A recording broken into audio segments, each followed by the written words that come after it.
Nabi besar kita Nabi Muhammad SAW, dan semoga salam tersebut bersambung kepada keluarga beliau, istri-istri beliau, anak-anak beliau, para sahabat dan orang-orang yang mengikuti jejak beliau sampai akhir zaman kelak. Allahumma amin. Alhamdulillah, dengan nikmat dan rahmat Allah SWT, kita bisa bertemu kembali dalam kajian online bersama Ustaz kita, Ustaz Firanda Andirja. Kajian ini terselenggara kerjasama tim UEFA Ustaz Firanda Andirja yang bertibat mengaji yang dibentuk oleh beberapa alumni TV lintas angkatan dan lintas jurusan serta mahasiswa yang masih aktif menimba ilmu di kalangan institusi Tauhid. Ini adalah pertemuan kita dalam pembahasan tauhid yang mengacu pada kitab yang berjudul Kitab Tauhid yang ditulis oleh Syekh Muhammad bin Abdul Wahab At-Tamimi rahimahullah ta'ala. Pada kesempatan kali ini insya Allah kita akan melanjutkan kajian kita pada bab 22 di buku yang Ustaz jadikan referensi dengan pembahasan sebagian umat akan menyembah berhala. Sebelumnya kami bacakan kajian, yaitu yang pertama mengajarkan niat untuk menambah ilmu dan mengikis perpikiran ilmu kita. Poin yang kedua yaitu para peserta di Zoom meeting diharapkan untuk menggunakan nama yang sebenarnya hingga mudah dikenal. Poin yang ketiga mematikan fitur video dan memute audio. Poin keempat mencatat kajian yang disampaikan oleh Ustaz sesuai semasa hadis yang menjelaskan utama mencatat sebagai bentuk pengamalan mengucapkan utara ilmu. Poin kelima, sesi tanya jawab akan diberikan di akhir kajian, dan bagi ikhwan yang akan bertanya langsung di Zoom meeting dimohon untuk raise hand terlebih dahulu, dan bagi akhwat mohon untuk menuliskan pertanyaan di kolom chat, insyaallah tidak akan. Poin terakhir, poin keenam, mengharap kepada Allah Azza wa Jalla agar ilmu yang kita angkatkan ini termasuk ilmu nafi'ah, yaitu ilmu yang bermanfaat bagi kita dan muslim. Alhamdulillah tetap sama kita, dan untuk mempersingkat waktu kami silakan Ustaz untuk memulai kajian pada 2010. Bismillahirrahmanirrahim. Assalamualaikum warahmatullahi wabarakatuh. Alhamdulillahi ala ihsani wa syukru lahu ala taufiqihi wa amtinani wa asyhadu an la ilaha illallah wahdahu la syarika lahu ta'ziman li sya'ni wa asyhadu anna Muhammadan abduhu wa rasuluhu da'ila ridwani. Allahumma salli alaihi wa ala alihi wa ashabihi wa ikhwani. Rekan-rekan di ITB yang dirahmati Allah Subhanahu wa taala, kita lanjutkan bahasan kita dari syarah kitab Tauhid. Kita sampai pada bab yang nomor 22, ma jaa anna ba'dha hadhil ummah ya'budul awthan. Bab tentang keterangan bahwasanya akan ada dari sebagian umat ini yang akan menyembah berhala, ya. Jadi Syekh Muhammad Wahab rahimahullah taala membuat judul, ya, akan ada dari sebagian umat ini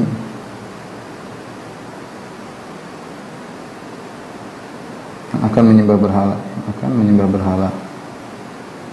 dari sebagian umat ini yang menyembah berhala.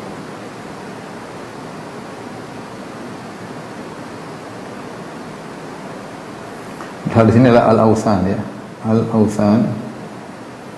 Al-awthan itu lebih umum daripada al-asnam. Kalau asnam, sonam adalah berhala dalam bentuk patung. Kalau al-awthan ini umum, ya, umum mencakup seluruh yang disembah selain Allah, seluruh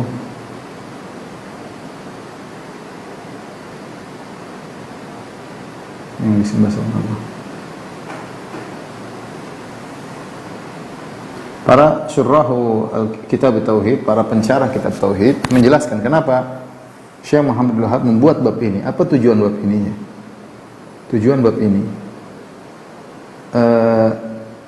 adalah untuk membantah persangkaan sebagian orang yang mengatakan tidak akan ada lagi kesyirikan, ya. Untuk membantah orang-orang yang menyatakan tidak akan ada lagi kesyirikan. Tidak akan ada lagi kesyirikan.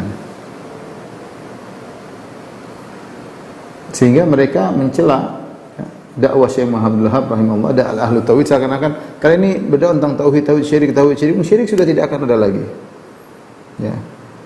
Mereka berdalil dengan hadis Nabi sallallahu alaihi wasallam, inna syaitan qad ayisa an ya'buduhal musallun fi jaziratil Arab. Sungguhnya syaitan telah putus asa untuk disembah oleh orang-orang yang salat di jazirah Arab. Sehingga mereka mengatakan tidak ada lagi kesyirikan di jazirah Arab, ya. Kita ada 3 model manusia. 3 model manusia. Masalah pengkafiran.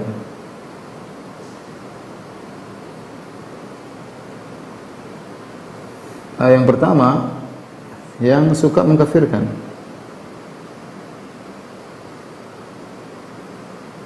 Hanya karena dosa besar.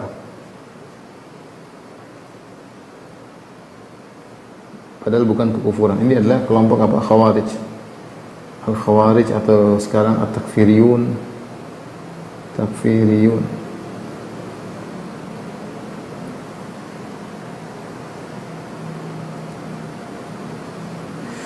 Ini suka apa namanya? Mengkafirkan, takfiri. Kemudian sebaliknya, kelompok yang mengatakan tidak ada lagi orang Islam yang akan musyrik.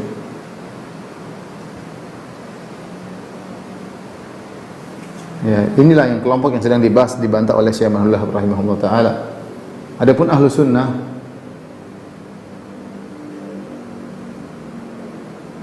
atau salafiyun atau ahlu sunnah, mereka menyatakan bahwasanya tidak mudah mengkafirkan, memvonis kafir, tapi akan ada orang yang kafir, orang yang murtad. Dan ini dalilnya banyak menunjukkan bahwasanya akan ada orang yang murtad, banyak sekali. Secara apa namanya? Sederhana kita bantah secara sederhana, ya, bahwasanya akan ada orang yang murtad. Contoh di zaman Abu Bakar banyak yang murtad. Di antara kemurtadan mereka adalah dengan menolak hukum zakat. Mereka tidak mau bayar zakat. Kata mereka zakat hanya di zaman Nabi sallallahu alaihi wasallam. Khudh min amwalihim shadaqatan tutahhiruhum. Kata Allah, wahai Muhammad, ambillah sedekah dari mereka untuk membersihkan mereka. Ya, Rasulullah yang disuruh. Setelah Rasulullah meninggal tidak ada lagi. Ini dikafirkan oleh Abu Bakar. Kemudian yang murtad karena mengikuti nabi-nabi baru, mengikuti nabi-nabi baru, nabi-nabi palsu. Seperti siapa? Seperti Musailimah al-Kadzdzab, Nabi Musailimah, Al-Aswad al-Ansi, Sajah, ya, Nabi Tulaihah ibn al-Khuwailid, beberapa nabi yang sudah muncul sejak zaman Nabi sallallahu alaihi wasallam. Ketika Nabi meninggal, mereka semakin gencar, dan orang-orang ada yang ikut, berarti ada yang murtad dong. Ada yang murtad berarti, ya. Ya. Bahkan di zaman Nabi ada yang murtad, ya. Bahkan di zaman Nabi ada yang murtad.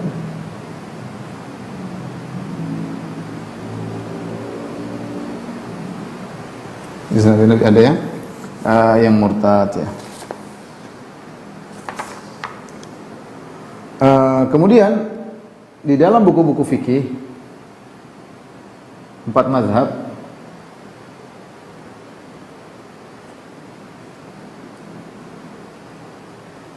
ada pembahasan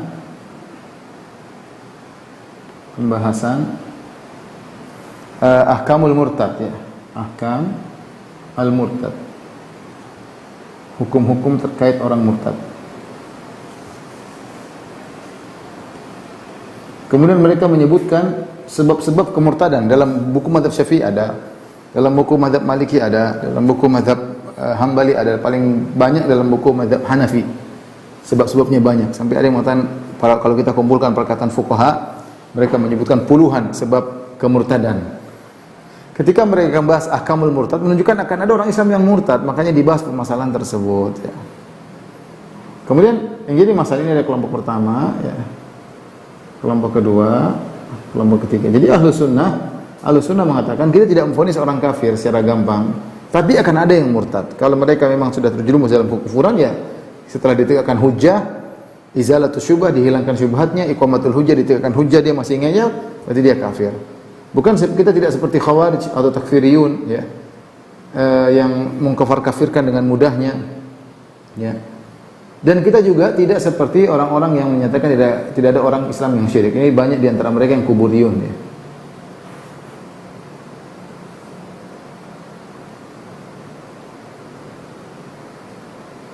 Banyak di antara yang mempropagandakan ini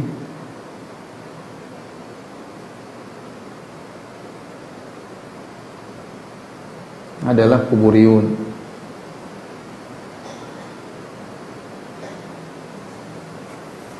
Ini, ngapain orang-orang Salafi, orang-orang Wahabi bahas syirik-syirik? Memang ada syirik sekarang. Nggak ada lagi, Rasulullah bilang tidak ada lagi syirik. Lagi syirik. Ini pernyataan mereka. Tapi yang menakjubkan di antara mereka, ini tukang-tukang pergi ke kuburan ini, yang kadang-kadang minta ke kuburan, kadang minta penghuni kubur. Justru sebagian mereka mengkafirkan Wahabi.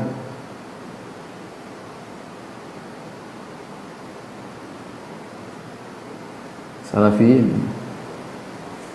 Ini aneh. Yang mau sufi model apapun tidak dikafirkan, yang mau apa kayak mau gabung sama liberal tidak dikafirkan, yang masuk sama apa sih dilakukan, tidak ada masalah. Yang wahdatul wujud tidak dikafirkan, begitu ada Wahabi dibilang kafir. Saya baca fatwa tentang kafirnya Wahabi, kafirnya Salafi. Kenapa kafir? Pertama karena menyatakan Allah di atas. Yang kedua karena mengatakan Allah bicara dengan suara, kafir. Subhanallah. Fatwa tidak sah salat di belakang Wahabi. Tapi Anda bilang tidak ada kesyirikan, tapi Wahabi Anda kafirkan. Ini aneh. Ini kenyataan pahit yang kita lihat. Baik. Apa dalil mereka bahwasanya? Dalil mereka bahwasanya tidak akan terjadi kekufuran.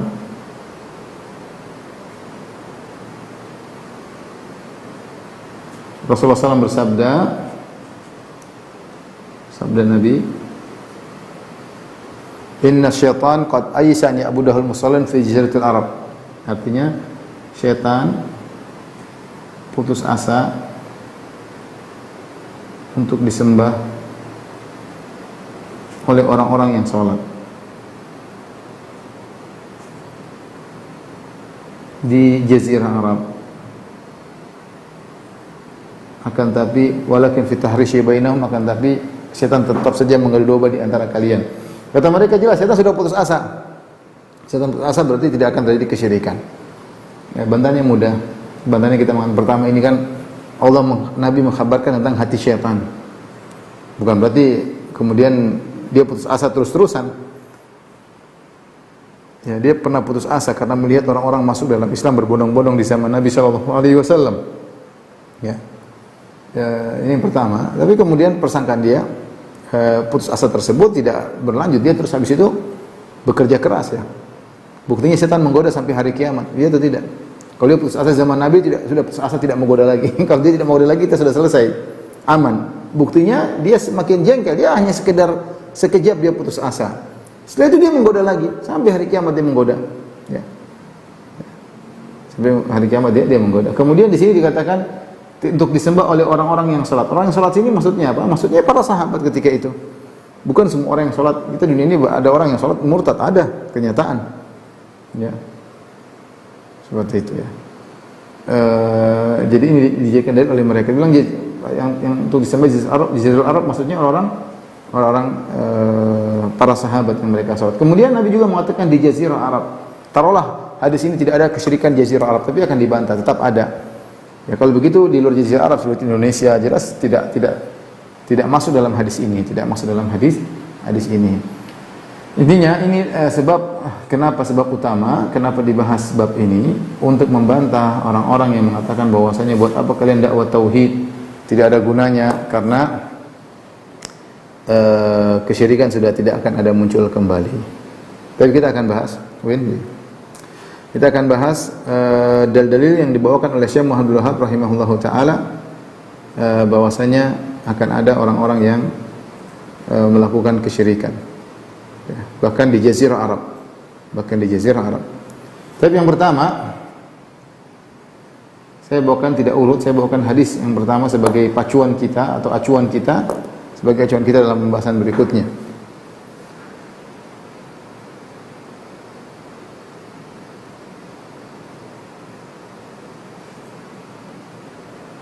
Yang pertama, sabda Rasulullah sallallahu alaihi wasallam dari hadis Abi Sa'id Al-Khudri radhiyallahu ta'ala anhu, "La tattabi'unna sanana man kana qablakum. Hadzwal qudzati bil qudzah, hatta law dakhalu juhra dhabbin la dakhaltumuh." Kata Nabi sallallahu alaihi wasallam, "La tattabi'unna." Itu demi Allah kalian benar-benar akan mengikuti. Dalam taukid ada nun taukid. La tattabi'unna, kalian sungguh-sungguh benar-benar ya akan mengikuti langkah-langkah atau sunnah-sunnah, tradisi-tradisi orang-orang sebelum kalian. Hadzwal qudzati bil qudzah, sebagaimana sejajarnya qudzah dengan qudzah. Ya, qudzah dengan qudzah itu sebelumnya mengatakan qudzah itu seperti ini apa namanya, anak panah. Di sini dikasih bulu. Ya. Bulu sebelah kiri, bulu sebelah kanan. Disebut qudzah. Al-qudzah. Jadi kata Nabi SAW, kalian akan mengikuti umat-umat terdahulu sebagaimana samanya atau sejajarnya buluh anak panah sebelah kiri dengan buluh anak panah sebelah kanan.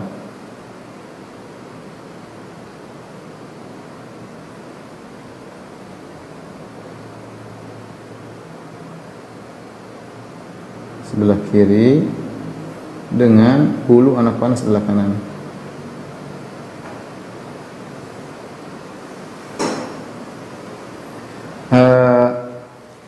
Kita tahu ketika orang ingin membuat anak panah, dia akan menyamakan bulu kanan bulu kiri, tidak akan beda. Kalau beda nanti anak panahnya tadi akan terbang tanpa keseimbangan, sehingga sulit untuk diarahkan. Makanya bulu kanan bulu kiri dibuat sama. Akhirnya kalau kita putar anak panahnya, mau kanan kiri, bulu kanan bulu kiri sama saja. Artinya Rasulullah SAW menggambarkan bahwasanya mereka kaum muslimin akan mengikuti orang-orang sebelum mereka dengan penuh semangat sampai kesamanya persis. Ini hadzwal qudzah bil qudzah, hadzwal qudzah bil qudzah. Dalam riwayat yang lain, shibran bi shibrin, zira'an bi zira'in. Shibran bi shibrin, zira'an bi zira'in. Ini shibr itu ini sejengkal.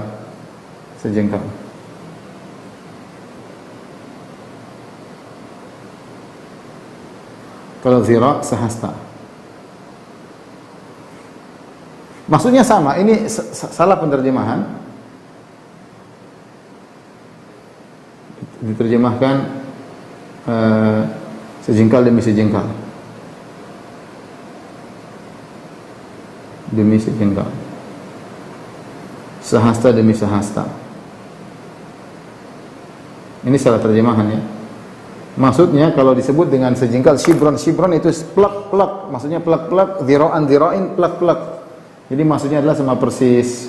Yang benar plak-plak, apa artinya bahasa Indonesia? Sama persis. Jadi shibron sama persis, tidak ada bedanya. Zira' sama persis, tidak ada bedanya. Sama seperti ini tafsirannya. Sama dengan yang ini, tidak ada bedanya.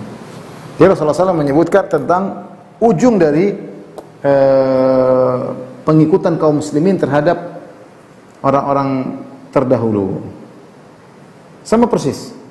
Sampai Rasulullah SAW mengatakan, hatta law dakhalu juhra dhabbin, kalau mereka masuk, orang tersebut masuk dalam lubang dhab, la dakhaltumu, kalian akan semangat masuk mengikuti orang tersebut. Mereka masuk akan diikuti. Para sahabat berkata, Al-Yahud wan Nasara, maksud anda ya Rasulullah yang orang-orang akan diikuti oleh kaum muslimin adalah Yahudi dan Nasara.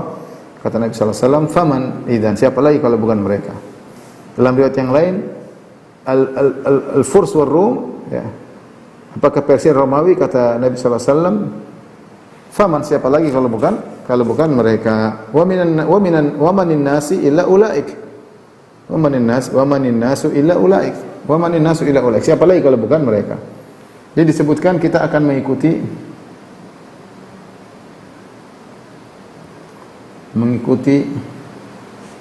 umat-umat terdahulu. Semangat ya. Umat terdahulu di situ ada dua, Yahudi dan Nasara.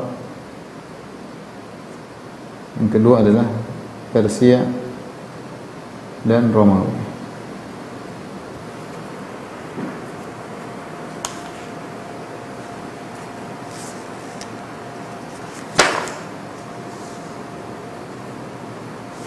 Ada yang mengatakan Yahudi Nasara akan diikuti dari sisi akidah dan tradisi dan ibadah.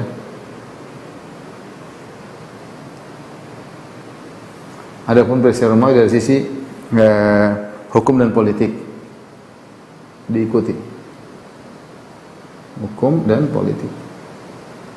Tapi ini hanya penjelasan sebagian ulama. Yang benar Persia, Romawi juga banyak, Yunani banyak. Yunani sekarang masuk filsafat, masuk kemana-mana.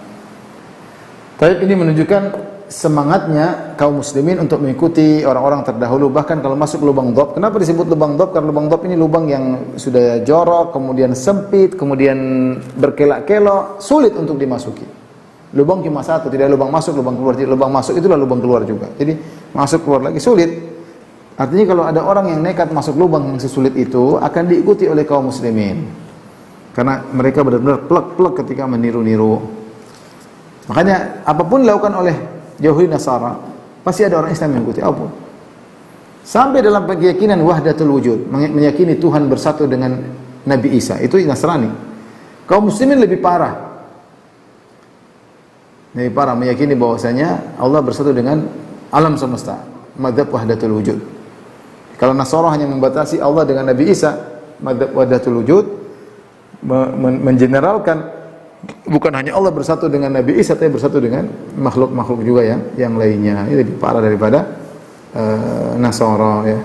Kalau orang Yahudi menghalalkan riba, orang Islam juga menghalalkan riba, ya, macam-macam. Ya. Tapi ini landasan bahwasanya acuan kita bahwasanya sehingga kalau orang musyrikin, orang Yahudi Nasara melakukan kesyirikan, akan ada orang Islam yang mengikuti. Akan ada orang Islam yang mengikuti. Semuanya. Terakhir saya lihat masalah hari Christmas ya. Sebagian ulama dari bukan ulama tapi ya, disebut ulama ya, di luar negeri mengatakan bahwasanya kita tidak apa-apa Christmas sebagaimana kita bermaulid dengan maulid Nabi SAW, kita bermaulid dengan maulid Nabi Isa alaihissalam. Ajib. Merry Christmas bukan hanya diharamkan, bahkan disunahkan jadi sunnah. Ajib, saya baca ini ulama apa kayak gini. Jadi dianjurkan sebagaimana mereka meyakini bahwasanya maulid Nabi Muhammad SAW sunnah, mereka berdalil dengan maulid Nabi untuk maulid Nabi Isa. Maulid Nabi Isa kita tahu tanggal lahirnya, maulidan aja maulid Nabi Isa. Jadi bukan lagi haram makruh, malah dianjurkan. Allah musta'an. Semua diikuti, diikuti. Dan maulid Nabi adalah bentuk tasyabbuh dengan Nasara dari sisi merayakan kelahiran Nabi Isa alaihissalam. Baik, kita lanjutkan dalil yang kedua. Inti dari dalil ini, kalau Nabi mengabarkan kita bakalan mengikuti orang-orang musyrikin, nah kalau mereka melakukan kesyirikan pasti ada yang ikut di antara kita.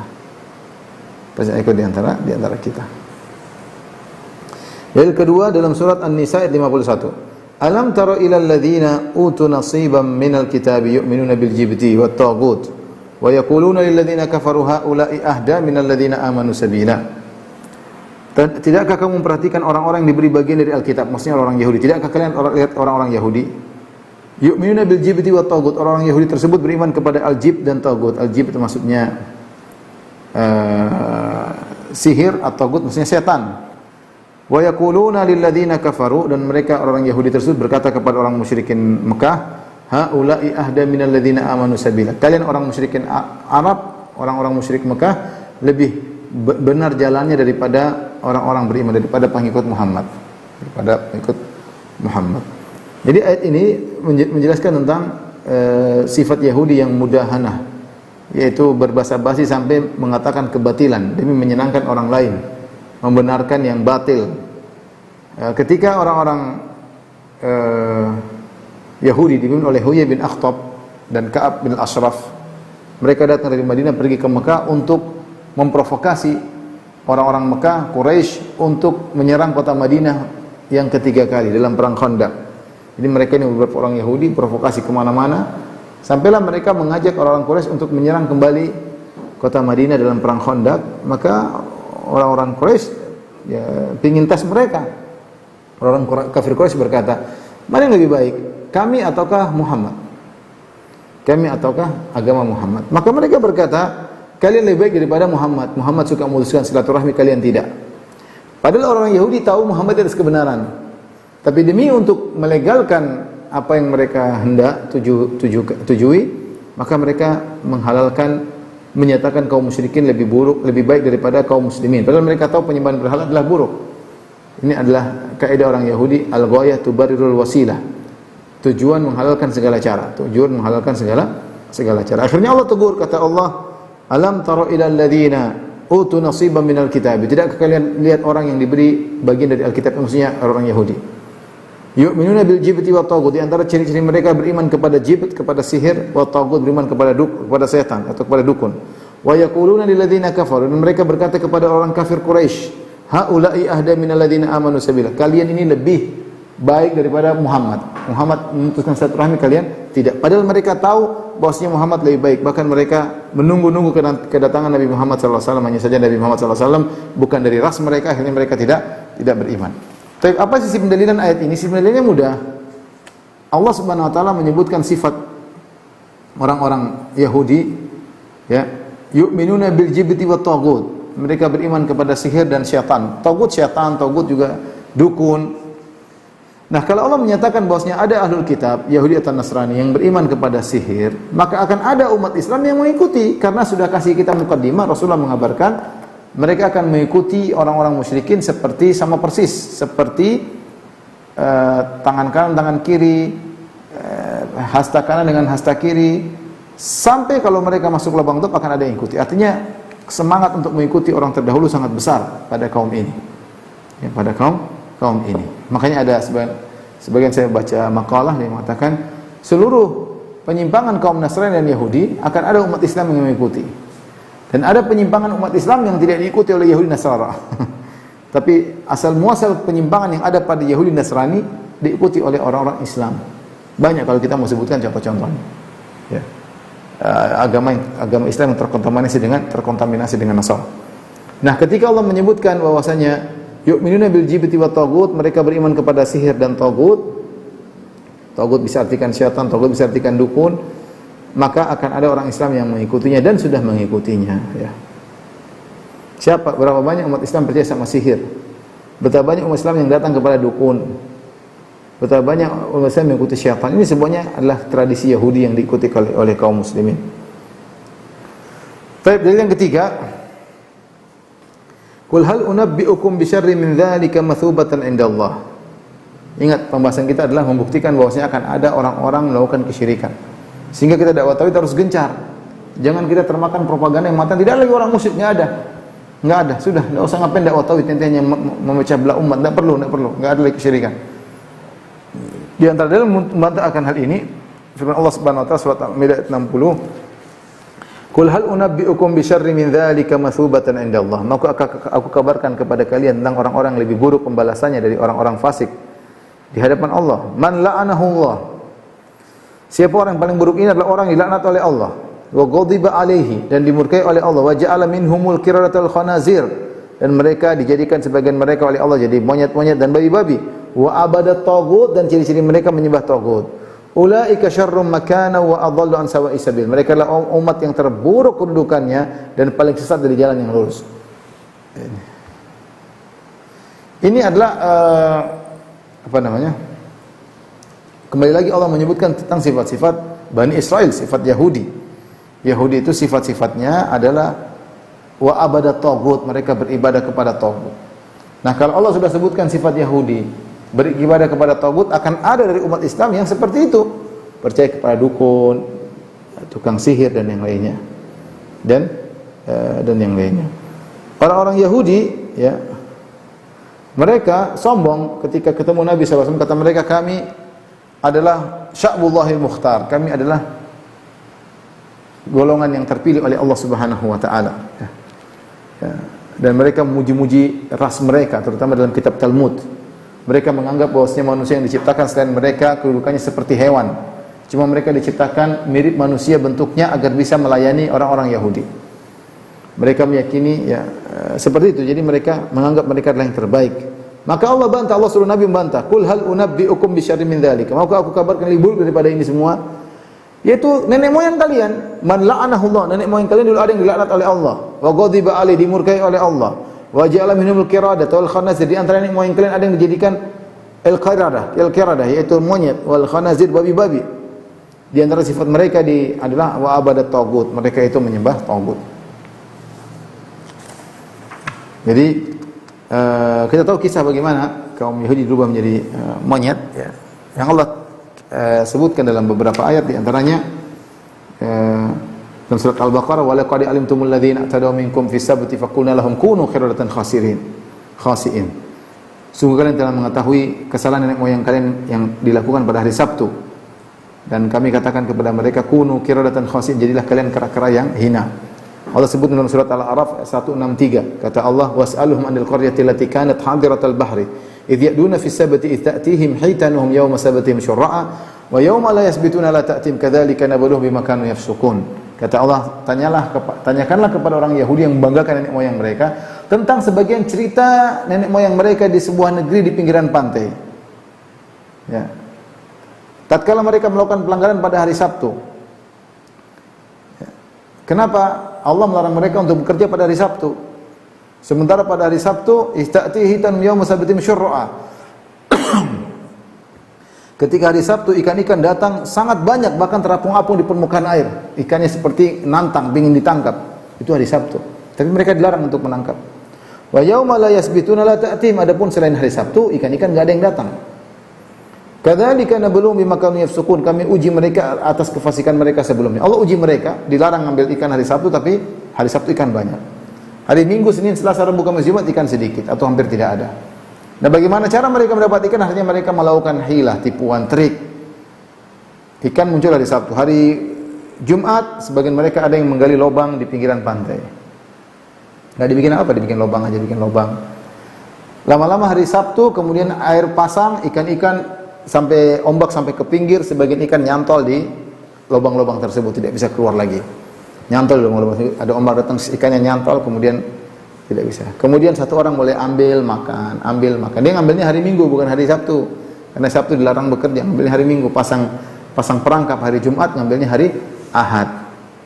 Terus mulai satu, diikuti lagi 2 orang, diikuti 3 orang, semua diam semua, keempat, akhirnya sampai banyak orang, maka ada sebagian dari Bani Israel yang salihin yang menegur mereka. Ya. Kenapa kalian melakukan demikian? Ya. Intinya mereka ngeyel, akhirnya mereka dirubah menjadi monyet-monyet dan babi-babi. Yang ini kata Allah, man la'anahullahu ghadiba alaihi wa ja'ala minhumul qiratal khanazir wa abadat tagut. Mereka kemudian dirubah menjadi monyet-monyet. Tapi monyet-monyet babi tersebut tidak ada keturunannya. Bisa baca kisahnya dalam tafsir Ibnu Katsir, ya, kisah yang panjang tentang hal ini. Intinya Allah rubah mereka jadi monyet karena mereka melakukan suatu keburukan yang sangat mirip dengan kebaikan. Mereka suka melakukan hilah, trik untuk penghalalan padahal hukumnya haram. Ya. Padahal hukumnya haram. Contohnya seperti trik ini. Bagaimana mengambil ikan, pasang perangkap hari Jumat, ngambilnya hari Ahad. Hari Sabtu enggak kerja. Tapi lihat tujuannya ketahuan oleh Allah Subhanahu wa taala. Sehingga karena mereka menampilkan suatu kebatilan yang sangat mirip dengan kebenaran, kebatilan tersebut hilah, trik yang sangat mirip dengan kebenaran padahal dia kebatilan, maka sebenarnya mengatakan Allah merubah mereka menjadi monyet karena monyet adalah makhluk yang sangat mirip dengan manusia tapi bukan manusia. Jazaan wifaqa, pembalasan yang setimpal. Mereka ingin menutupi menampilkan suatu kebatilan yang seperti kebenaran, maka Allah rubah mereka batil, monyet seperti manusia.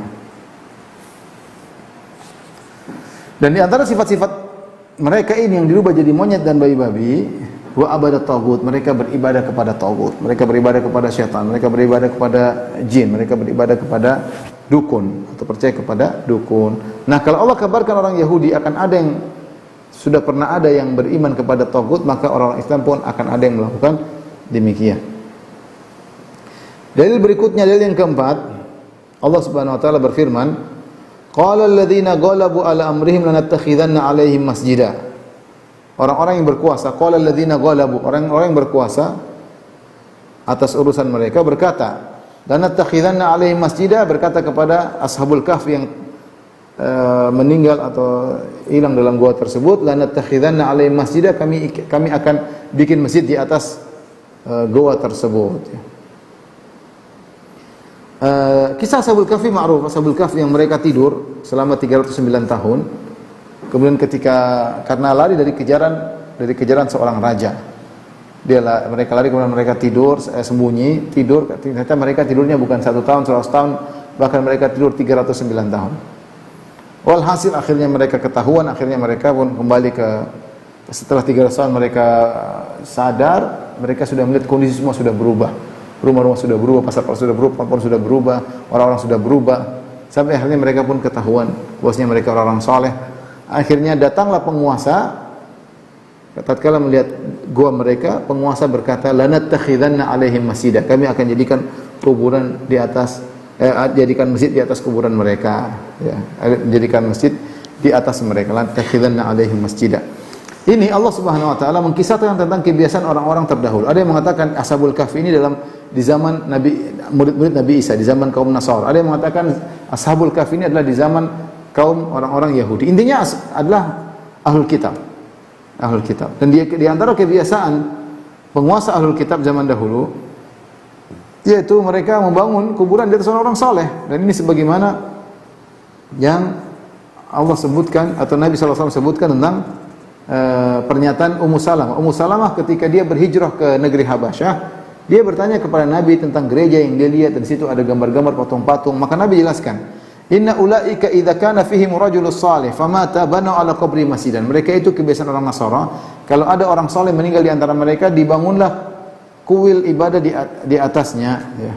Wasawwaru fi tilka suwar, dan mereka yang telah membuat patung-patung tersebut, fa ulaika syirrul khalqi indallah, mereka adalah orang-orang yang paling buruk di sisi Allah yaumul qiyamah, pada hari kiamat. Ini kebiasaan buruk.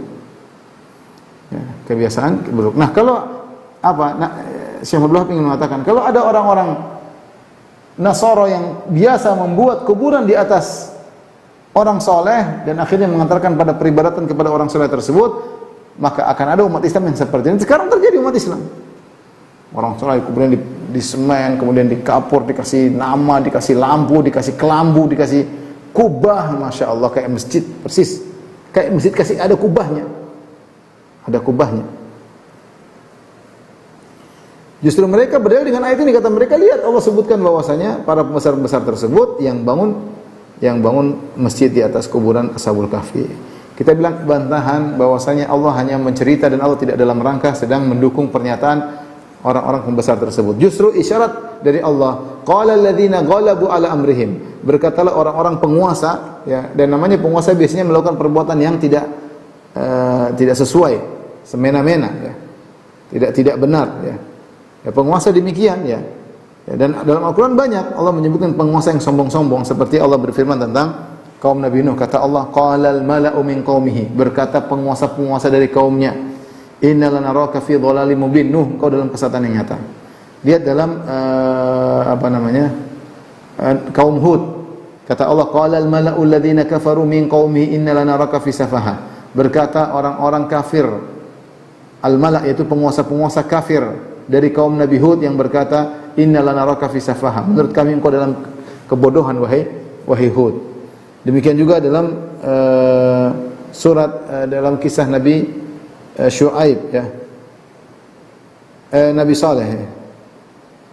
Qala al-mala'u alladziina istakbaru min qaumi, berkata pembesar-pembesar yang sombong. Jadi namanya pembesar-pembesar itu Allah sebutkan dalam Al-Qur'an biasanya untuk menunjukkan celaan. Di sini Allah mengatakan qala alladziina ghalabu ala amrihim, berkata orang-orang yang berkuasa bangun masjid di atas kuburan mereka. Ini Allah sedang memperingatkan, ini kebiasaan mereka, bukan untuk diikuti, diikuti. Namun ahlul bidah mereka justru berdalil dengan ayat, kata mereka, boleh tuh bangun masjid di atas kuburan. Allah berfirman demikian. Kita bilang terlalu banyak hadis-hadis yang tegas menyatakan dilarang untuk membangun masjid di atas kuburan, banyak sekali. Ya. Dan ini kebiasaan orang-orang Yahudi Nasara. Bahkan mengusap-ngusap kuburan tiang-tiang atau apa namanya dinding-dinding ada di kuburan, mengusap dinding-dinding ada di kuburan cari keberkahan adalah kebiasaan Yahudi Nasara. Sebagaimana dinyatakan oleh Al-Ghazali dalam kitabnya Ihya Ulumuddin, dia mengatakan bahwasanya tamassul bil jidran, mengusap-usap dinding kubur, min adatil Yahud wan Nasara, tradisi orang Yahudi Nasrani dan diikuti oleh kaum muslimin. Tapi saya pada dalil yang kelima. Dalil yang kelima yang menunjukkan bahwasanya akan ada umat Islam yang menyembah berhala, ya. Hadis yang panjang, hadis Thauban riwayat Imam Muslim.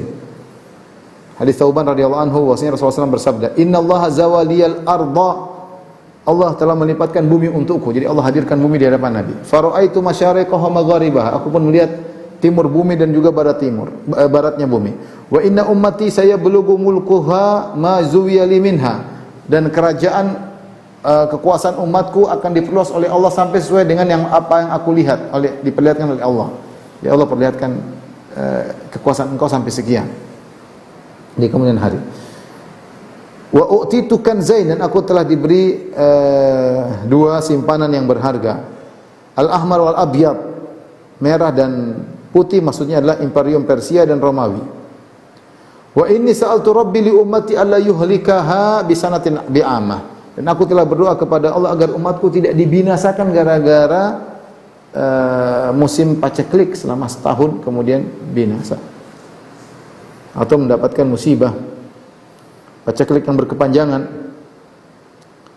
Wa an la yusallita alaihim aduwan min siwa anfusihim fatastabihu baydatahum, dan aku berdoa kepada Allah agar tidak ada umat lain yang menguasai mereka sehingga kaum muslimin habis total, ya. Jangan sampai ada dari agama lain yang menguasai kaum muslimin sehingga habis total.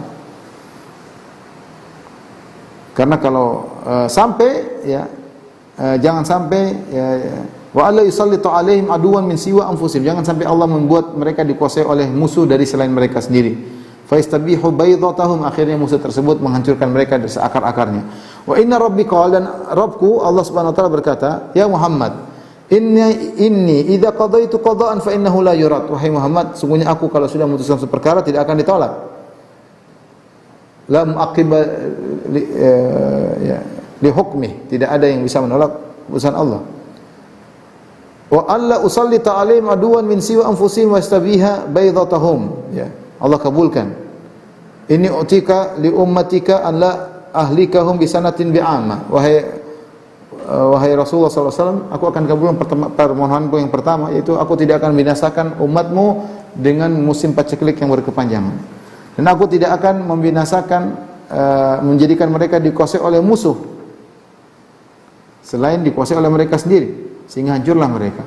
Walau ijtama alaihim man bi aqtariha hatta yakuna ba'dhum yahliku ba'dhan wa yasbi ba'dhum ba'dhan. Seandainya seluruh manusia bersatu padu untuk menyerang kaum muslimin, mereka tidak akan mampu kecuali di antara kalian sendiri bertikai. Kata Nabi sallallahu alaihi wasallam, saling membunuh di antara kalian, ya. Saling menawan di antara kalian. Wa inni akhafu ala ummati alimatal mudhillin. Dalam riwayat Al-Barqani dalam sahihnya ada tambahan.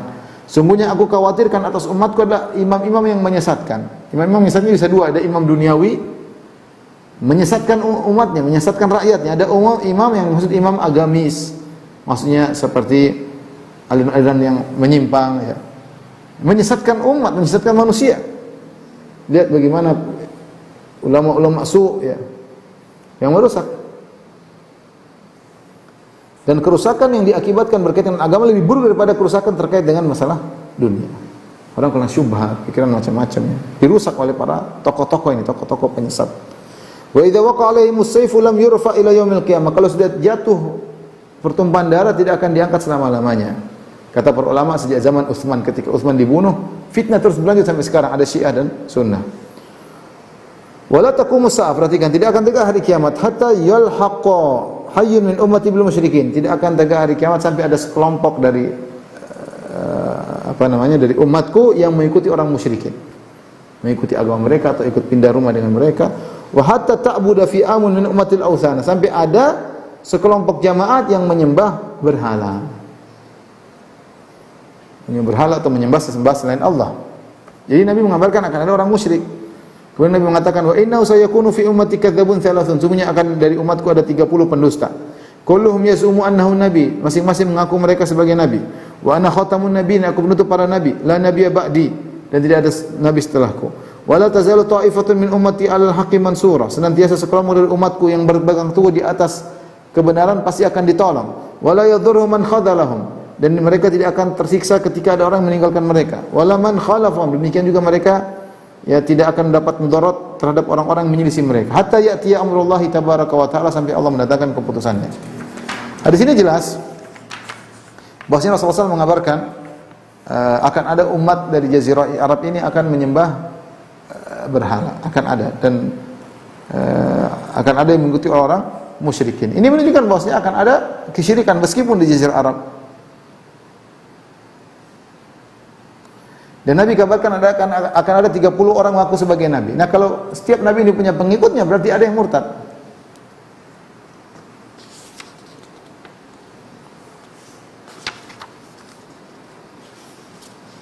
Tadi kata Nabi, la taqumus saa'ah hatta yalqa hayyun min ummati bil musyrikin. Tidak tegak hari kiamat hingga ada di antara umatku yang mengikuti orang-orang musyrik. Mengerikan. Kemudian kata Nabi, wa hatta ta'budu fi awin ummatil awsan, dan sebagian orang lain kelompok besar akan menyembah berhala. Ini ikhwan dan akhwat yang rahmatillah subhanahu wa ta'ala, sederhana tentang bab ini. Intinya Syekh Abdul Wahab ketika menulis bab ini, karena ada isu yang mengatakan bahwasanya tidak ada namanya kesyirikan, ngapain kalian dakwah ini, dakwah tauhid? Itu tidak ada kesyirikan, percuma. Semua orang, setan sudah putus asa, sehingga saya membuat bab ini untuk mengkantar itu semua, bahwasanya kesyirikan terus akan ada. Selama setan belum mati, iblis belum mati, dia akan menyuruh kepada kesyirikan. Karena itu dosa yang paling besar, dosa yang paling dibenci oleh Allah, dosa yang bisa mengekalkan seorang dalam neraka jahanam menemani iblis ya. Jadi tetap saja kita berdakwah tauhid sebagaimana Nabi SAW menutup celah-celah tauhid. Kita juga berdakwah tentang apa? Tauhid. Allah alam bisawab. Kalau ada yang bertanya, saya persilahkan. Setelah saya berkonflik atas bagian yang telah sampaikan, alhamdulillah kita bisa mendapatkan poin penting untuk terus berbenah diri, terus ingat akan dakwah tauhid dan menepis semua pendapat bahwa tidak akan ada kesyirikan. Alhamdulillah ada beberapa pertanyaan yang masuk Ustaz. Kita bacakan dari yang pertama. Ya. Bismillahirrahmanirrahim. Assalamualaikum Ustaz. Izin bertanya tentang spirit dogs Ustaz, yaitu boneka arwah. Bagaimana hukumnya di dalam Islam? Ustaz? Apa pemanggil arwah? Boneka arwah itu seperti yang biasanya ada, seperti boneka terus nanti di itu. Saya nggak tahu apa itu. Bagaimana saya mau berhukum? Saya nggak tahu. Yang seperti voodoo itu. Voodoo seperti. Ya. Itu sihir, berarti sihir. Itu sihir. Maksudnya sini dikorek sana sakit gitu kan? Sini dikorek sana sakit ya. Itu sihir ya. Kita diruqyah. Ada orang yang seperti diganggu di ruqyah. Di ruqyah. Saya dapat dua kali kasus orang tersihir ya. Yang satu kawan ada, yang satu omnya orang yang tersihir. Orang tersihir punya om, cerita sama saya langsung. Yang dua-duanya berujung kepada kematian sang dukun atau orang yang meminta sihir. Jadi yang satu disihir, kemudian dia ruqyah. Dia bilang dia dihasati oleh omnya. Sampai akhirnya ketika jinnya mulai keluar di ruqyah, omnya akhirnya meninggal dunia. Ada lagi satu sama, ketika di ruqyah akhirnya jin menunjukkan di mana buhul-buhulnya.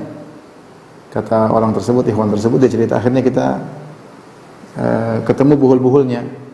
Kemudian Ustadz mengatakan ini kalau buhulnya dirusak, biasanya yang mensihir bakalan mati. Biasanya demikian. Terus bagaimana lagi kalau nggak dirusak, ini ponakan akan terus tersihir. Akhirnya benar dirusak, dibacain doa-doa, akhirnya kemudian orang yang dituduh mensihirnya itu tidak sampai beberapa hari kemudian meninggal dunia. Ya, yang main sihir ngeri, ya. Main sihir ngeri, dan mereka ya ada konsekuensinya kalau mereka menyihir kemudian ada yang mengobati dengan meruqyah, bisa jadi mereka yang dibalik ya, bisa jadi balik kepada mereka, bisa jadi mereka yang mati. Tapi intinya itu adalah praktek sihir seperti voodoo gitu. Saya tapi nggak tahu yang ditanya oleh Mas Dodi itu apa, saya nggak paham. Tapi kalau voodoo sihir ya jelas. korek sini sana sebelah sana sakit ya. Ya, wallahu a'lam bishawab. Several terhormati insya bisa menjawab pertanyaan yang disampaikan. Pertanyaan kedua Ustaz, Bismillah. Assalamualaikum Ustaz, izin bertanya. Dari penjelasan Ustaz bahwa kami bisa saja sudah berusaha untuk tidak melakukan kesyirikan besar semaksimal mungkin, akan tetapi saat kematian justru ada di antara kami yang ada yang meninggal dalam mengamalkan kesyirikan besar, meskipun juga berusaha menghindarinya. Mohon nasihatnya Ustaz supaya kita bisa terhindar dari kejadian seperti ini Ustaz. Tunggu, itu cerita apa kekhawatiran? Itu kejadian atau kekhawatiran? Kejadian. Jadi ada suatu kejadian yang sering menimpa seperti itu kondisinya Ustaz ya. Dan mohon nasihatnya untuk kita bisa terhindar dari kejadian tersebut. Allah alam ya. Nabi sudah mengabarkan akan hal tersebut. Inna ahadakum la ya'malu bi amali ahli jannah. Di antara kalian ada yang mengamalkan amalan surga, itu beramal saleh. Hatta ma yakunu bainahu wa bainahu illa dhira', sehingga jarak dia dengan surga hanyalah satu hasta. Itu sangat dekat. Orang lihat ini masuk surga ini. Fa yasbiqu alaihi alkitab, maka didahului takdir. Fayamalu bi amali ahli nar, di penghujung hayatnya dia mengamalkan amalan penghuni neraka jahanam, kemudian dia mati fayadkhul, masuk neraka jahanam. Semuanya ada sebab dan akibat. Tidaklah seorang dari tauhid berubah menjadi syirik, pasti ada sebab. Di antara sebab tersebut Nabi isyaratkan dalam hadis yang lain, kata Nabi SAW, inna ahadakum la ya'malu bi amali ahli jannati fima yabdu linnas. Sungguh salah seorang dari kalian mengamalkan amalan penghuni surga menurut yang nampak bagi manusia. Wa huwa min ahli nar, sementara dia masuk neraka jahanam. Ibn Rajab Al-Hambali mengatakan bisanya ada perubahan dari drastis dari seorang tadinya orang soleh tiba-tiba berubah kemudian penghujungnya adalah syirik karena ada penyakit dalam hatinya. Entah dia ujub, entah dia riya selama ini, entah dia sombong, dia angkuh. Ya, seorang benar-benar jaga hatinya ya. Kalau dia sombong segera istighfar, kalau dia ujub segera istighfar. Karena bisa jadi adanya penyakit-penyakit hati tadi pemicu dia untuk mengalami su'ul khatimah. Ya. Saya sudah sering ceritakan tentang kisah seorang namanya Abdullah Al-Qasimi yang ahli tauhid. Bahkan dia menulis buku Sira' bainal tauhid wal wathaniyah. Ya, bagaimana membantah paganisme, penyembahan terhadap berhala, membantah kesyirikan lah. Tulisannya sangat hebat, saking hebatnya tulisannya banyak orang yang memuji-mujinya, banyak orang memuji-mujinya, bahkan tulis syarat menunjuknya. Di ujung hayat ternyata dia ada yang mengatakan dia murtad. Allah alam bisa. Apakah karena dia ujub ya. Jadi hati-hati, tetap kita berlindung kepada Allah. Allahumma inni a'udzubika an usyrika bika syai'an a'lamuhu wastaghfiruka lima la a'lamu. Perbanyak doa tersebut. Ya Allah, aku berlindung kepada Engkau dari kesyirikan yang aku sadari dan dari kesyirikan yang tidak aku sadari. Berdoa, Allahumma a'udzubika minar riya' minal ujub. Ya, berdoa kepada Allah, berlindung kepada Allah. Karena sebab seorang intikas, itu maksudnya berubah, intikas maksudnya berubah dari multazim, dari orang yang baik kembali orang yang buruk, kebanyakannya karena masalah penyakit hati. Wallahu a'lam bishawab.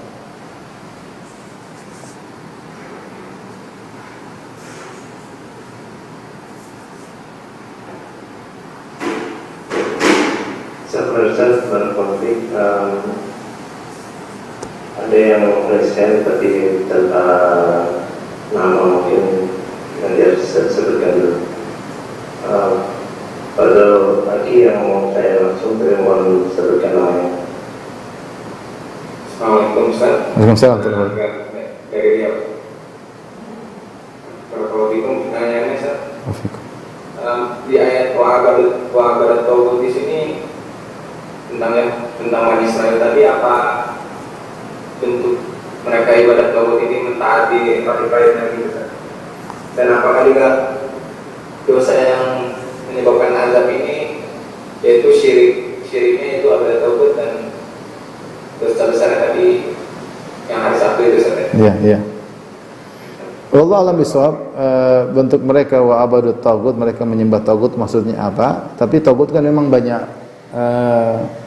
banyak penafsiran ya, yang semuanya kembali kepada sesuatu yang disembah selain Allah. Ada yang mengatakan syaitan ya, ada yang mengatakan dukun ya.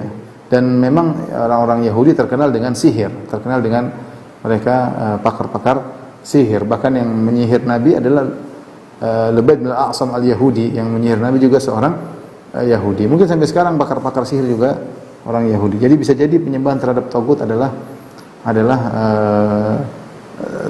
percaya kepada dukun atau mengikuti sihir. Atau maksudnya penyembahan terhadap tagut karena orang Yahudi suka merubah-rubah hukum. Mereka kan punya namanya pertama mereka punya Taurat. Taurat di Bible disebut Perjanjian Lama, Taurat ya. Dan itu pun khilaf di antara mereka karena jumlah suratnya ada berbeda-beda. Ada manuskrip ini jumlah suratnya sekian, manuskrip ini jumlah surat sekian, manuskrip ini jumlah sekian, sehingga Yahudi berkelompok-kelompok. Ada yang hanya percaya kepada sebagian surat-surat tersebut, asfar, ada yang memahami sebagian, ada yang mempercayai semuanya. Selain daripada Taurat Perjanjian Lama, mereka juga punya namanya Talmud. Talmud itu semacam buku agama, buku syarah, buku fikih yang di situ ulama-ulama Yahudi menulis dan mereka merubah-rubah hukum-hukum Allah Subhanahu wa taala dan diikuti oleh pengikutnya. Ya, bisa jadi maksudnya beribadah kepada tagut yaitu ikut serta dalam penghalalan dan pengharaman yang dilakukan oleh rabi-rabi mereka, ya, rabi-rabi mereka. Allah alam bisawab, bisa jadi itu maksud dari menyembah tagut. Wallahu alam bisawab. Adapun di mereka dirubah menjadi monyet, ya bisa jadi gabungan penggabungan antara dua maksiat syirik dan maksiat tadi penipuan. Karena demikian yang terjadi pada umat-umat sebelumnya juga demikian. Mereka banyak yang mereka dihabisi oleh Allah, dibinasakan oleh Allah karena syirik dan lain, syirik plus. Seperti kaum Nabi Lut, syirik plus homoseksual contohnya. Contohnya kaum Syuaib, syirik plus menipu timbangan misalnya. Ini contoh menggabungkan antara kesyirikan dan dosa. Bisa jadi mereka ketika dulu menjadi monyet, mereka sudah terjumus dalam kesyirikan plus ngakali hukum Allah. Allah alam bisawab. Semoga menjawab yang saya sampaikan. Dan berikutnya saat ini berkaitan dengan semakin maraknya praktek-praktek dengan memberikan simbol dua jari itu. Apa itu maksudnya? Hukumnya seorang Muslim yang seperti di drama Korea, Ustaz. Maksudnya begini, Anda nggak paham gimana simbol dua jari gimana? Bukan yang seperti begini, Ustaz. Gimana aja? Oh begini. Ya gitu. Jadi ya seperti apa jantung itu, Ustaz. Oh maksudnya apa ini? Saya enggak. Gini. Oh gini. Ya, Oh gini. Ini ada sering seorang Muslim ya. Ini maksudnya apa ini? Dia tergolong murtad kan? Ini maksudnya apa? Saya nggak paham. Di simbol-simbol. Kalau di mana di drama-drama Korea disebutkan itu artinya cinta, Ustaz. Apakah dia sudah termasuk dalam golongan yang murtad karena beredar rumor bahwa simbol dua jari ini membentuk tanda salib juga, Ustaz, selain tanda cinta? Oh gini salib. Enggak sih. Pelakunya ini tasyabuh doang, tasyabuh meniru gaya-gaya mereka ya. Simbol cinta. Tasyabuh seperti ini kita tidak usah niru mereka ya. Simbol-simbol segala. Orang Korea saja banyak bunuh diri, tidak percaya diri, makanya wajahnya di operasi-operasi mengikut-ikutin mereka ngapain ya. Jadi tidak dikatakan orang seperti ini kemudian murtad, enggak, terlalu jauh ya. Tentunya mereka tidak bermaksud ini salib, tapi karena orang-orang Korea juga mungkin mereka belum tentu beragama Nasara ya. Belum tentu mungkin mereka juga punya agama sendiri atau budaya sendiri. Tapi yang melakukan gini tentu kalau ternyata dikhawatirkan bermakna seperti salib ya jangan diikuti. Tapi tidak serta-merta orang yang melakukannya kemudian dikatakan murtad. Paling maksimal ini tasyabuh. Orang lihat sekilas pun tidak dianggap sebagai salib. Saya lihat sekilas saja, saya melihat sekilas, kecuali memang yang pencetusnya bermaksud ini adalah tanda salib. Tapi kalau maksudnya ada cinta ya mungkin laki perempuan gitu begini. Ya. Atau kalau kelainan ya mungkin beda lagi ya. Tandanya beda, mungkin kalau homo gimana, lesbi gimana, ini enggak usah lah. Jadi dijauhi, ini tasyabuh, enggak usah ikut gaya-gaya mereka, tapi tidak sampai pada derajat kesyirikan. Allah alam bisawab.